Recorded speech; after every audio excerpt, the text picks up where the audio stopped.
Nagar.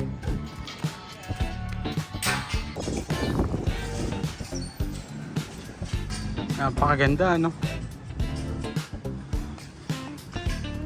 Gate. Papasarado natin to, tapos papaklose din natin yung gate sa taas para makita natin lalo. Napakaganda, no? Actually, itong fence natin hindi pa tapos. Pero yung wall natin sa loob na to, tapos na. Prepare na. I-stock finish na lang din to. Kukunti na lang. Oh shit, napakaganda. Napakalinis. Ito pa sa taas.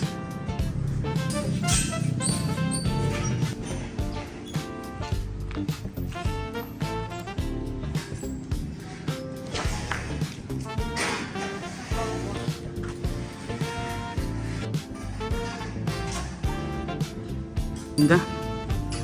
Napakalinis. Pantay na pantay.